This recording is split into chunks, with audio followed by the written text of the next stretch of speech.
Assalamualaikum teman-teman semuanya. Apa kabar mams-mams dan bunda-bunda dimanapun berada?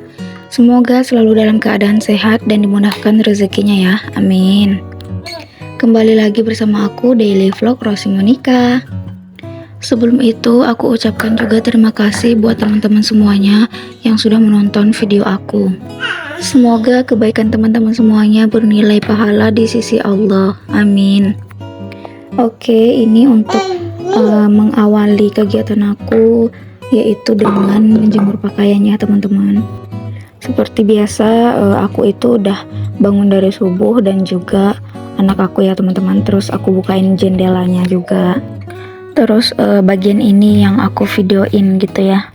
Jadi untuk mengawali video, aku ngejemur pakaian dulu. Nggak kayak biasanya yang selalu bukain gorden ya teman-teman. Oh ya, ini adalah jemuran kemarin ya teman-teman, karena masih sedikit lembab gitu, jadi aku jemur lagi, palingan nggak sampai zuhur sih, biar lebih kering aja gitu ya teman-teman. Terus di bagian sana nggak aku record karena emang aku jemur dalaman di situ ya teman-teman, jadi aku sengaja nggak record gitu. Terus lanjut aja, ini aku mau bikin teh dulu, karena pagi-pagi tuh biasanya aku ngeteh atau kadang minum cappuccino kayak gitu-gitu ya teman-teman. Tapi karena sekarang adanya teh, jadi aku bikin teh aja. Terus juga pagi ini aku mau bikin nasi goreng rencananya ya teman-teman. Nasi goreng ala-ala aku aja, karena pakai bahan yang ada aja dan juga bumbu yang simple aja ya. Terus ini pertama aku mau goreng telur dulu, nanti lanjut mau bikin nasi gorengnya. Oh ya teman-teman, sebenarnya untuk video masak itu aku males banget ngambilnya ya teman-teman, karena emang aku kurang bisa masak gitu, nggak terlalu pintar tapi bisa. Kayak misalkan masak yang agak rumit-rumit gitu, kayak rendang, kayak pepes, kayak apapun itu yang menurut aku ribet ya dan pakai bumbu banyak, itu aku nggak terlalu bisa. Tapi aku masih belajar sih, makanya kalau misalkan video aku lagi masak itu nggak tayang, bukan berarti aku nggak masak ya teman-teman. Terus juga ini nasi gorengnya aku mau pakein cabai ya teman-teman. Oh ya, ini cabenya nggak pedas sama sekali karena aku masaknya juga pakai gula, karena kan nanti yang makan itu anak aku ya. Aku nanti juga akan tambahin kecap supaya nggak pedas gitu.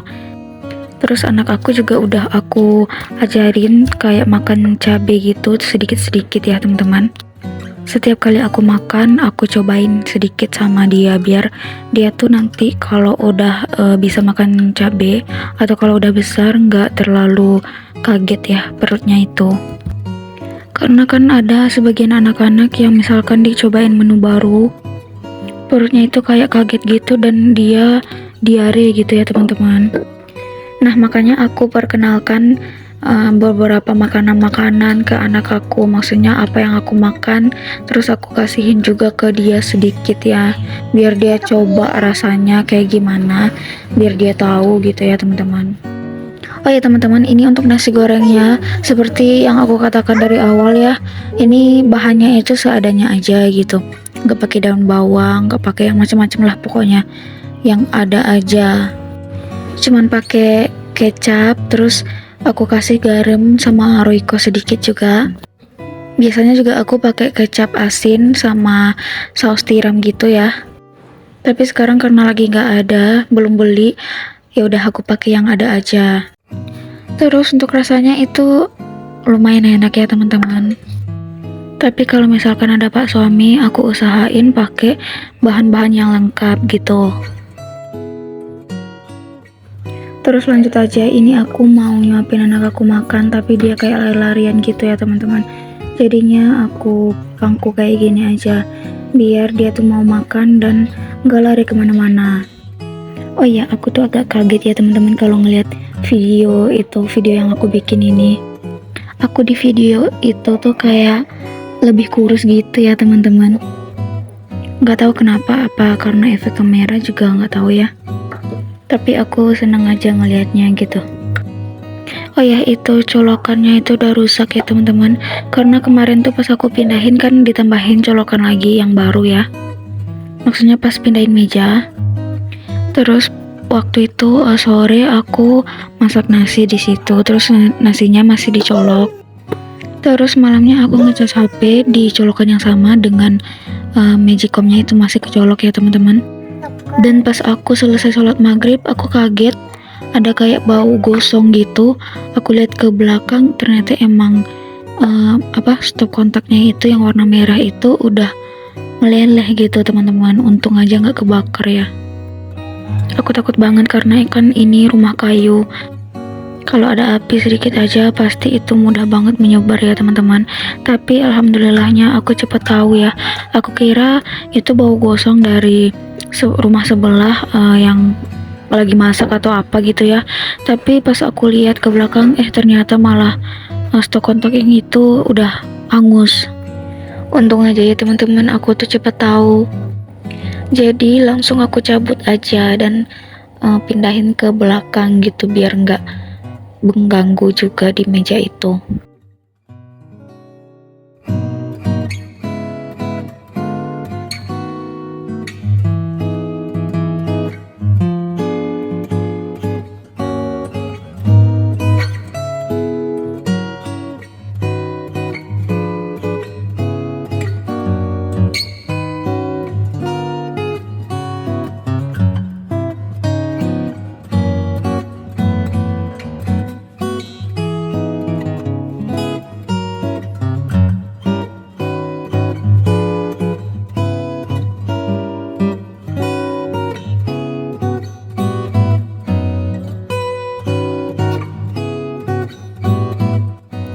Oh iya teman-teman, untuk ngasih makan anak aku ini selalu aku skip ya, karena emang lama banget ya teman-teman untuk ngabisin satu porsi nasi ini. Untuk sekali makannya itu bisa sampai 20 menitan ya teman-teman. Anak aku tuh juga pindah-pindah tempat kayak gini makannya, jadi kalau untuk di videoin itu kayaknya lama banget ya.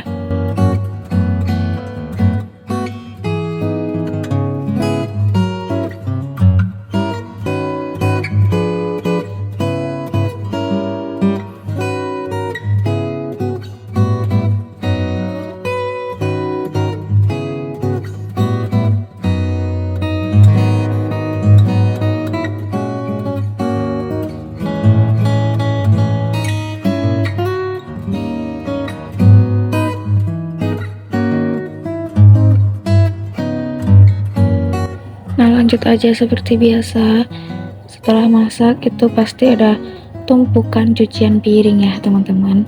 Jadi langsung aja aku lanjut buat nyuci piringnya biar nanti bisa dipakai lagi. Terus kan di bagian belakang ini kan mataharinya langsung gitu teman-teman ya. Kalau aku nyucinya nanti sore itu takutnya kena matahari atau kena panas gitu.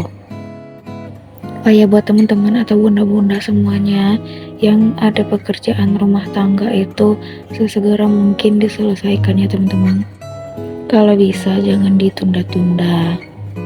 Kalau semua pekerjaan itu udah selesai, kitanya juga aman dan kita nggak tahu kan apa yang akan terjadi di menit ke depan. Walau kadang-kadang jiwa mager aku tuh masih ada ya, tapi sekarang aku lawan biar nggak keterusan scroll-scroll HP.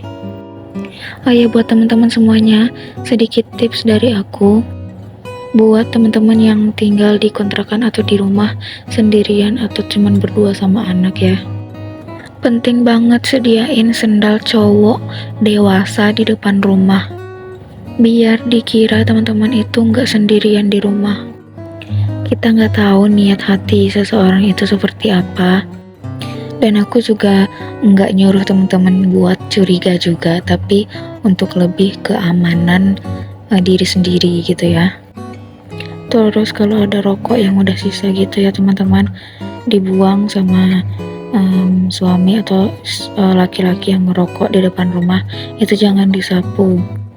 Itu juga bisa pertanda untuk kita kalau kita tuh nggak sendirian di rumah ya teman-teman. Karena aku tuh ada pengalaman. Jadi kemarin itu ada kayak entah kurir entah apa berhenti di depan rumah ini ya teman-teman. Terus lagi teleponan dan bilang pintu jendelanya kebuka bu, gitu teman-teman. Terus aku kayak langsung ngeh gitu. Secara di kontrakan ini tuh cuman pintu jendela aku yang kebuka ya teman-teman, jadi aku takut kalau misalkan ada orang nggak dikenal atau apa, cuman iseng nanya gitu ya. Aku di sini bukan curiga, tapi untuk lebih hati-hati aja. Pas aku lihat ke jendela, ternyata orang itu udah pergi ya teman-teman, tapi masih kelihatan gitu. Dan ya udah, aku abaikan aja, asal nggak mengganggu aja ya teman-teman. Oke teman-teman, nggak kerasa ini udah di ujung video aja. Sampai jumpa di video selanjutnya. Wassalamualaikum warahmatullahi wabarakatuh.